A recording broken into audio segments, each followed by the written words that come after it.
최근 SNS를 달군 이 영상 보신 적 있으신가요? 미국의 한 소비자가 맥도날드 매장에서 주문한 햄버거의 크기에 의문을 제기한 영상인데요. 이 영상이 업로드되자마자 각종 SNS에서는 공감과 불만이 쏟아졌습니다. 그런데 이 얘기 남의 일이 아니었습니다. 한국에서도 비슷한 상황이 벌어지고 있거든요.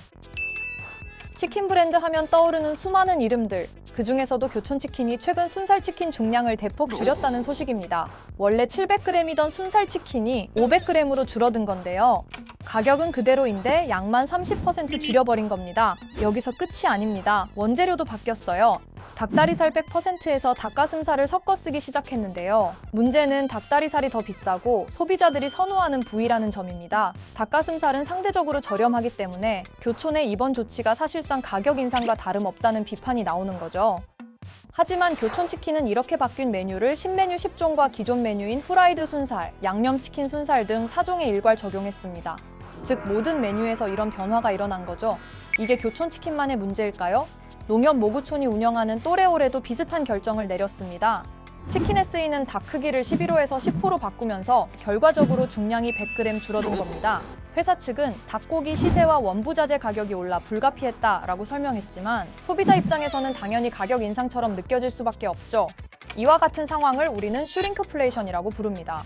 슈링크플레이션이란 제품의 가격을 그대로 두고 용량이나 크기를 줄여 사실상 가격을 인상하는 현상을 말해요. 쉽게 말해 가격표는 그대로인데 우리가 받는 가치는 줄어드는 겁니다. 한국소비자원 조사에 따르면 지난해 주요 유통업체에서 판매된 상품 가운데 용량이 줄어 단위 가격이 인상된 제품은 57개, 이 중 91%가 식품이었습니다. 그만큼 식품업계에서 슈링크플레이션은 흔한 일이라는 뜻이죠. 이번 교촌치킨과 또래올의 움직임은 사실 정부의 물가 관리와도 연관이 있습니다. 정부가 물가 안정을 강조하고 있는 상황에서 외식업계는 가격 인상에 대한 부담을 줄이기 위해 이런 우회적인 방법을 사용하고 있는 거죠. 가격을 인상하는 것이 소비자들에게 부담을 줄 수 있으니까 제품의 양을 줄여서 실제 소비자는 가격 인상 효과를 못 느끼게 하는 거예요. 하지만 소비자 입장에서는 이게 꼼수 인상으로 느껴질 수밖에 없겠죠.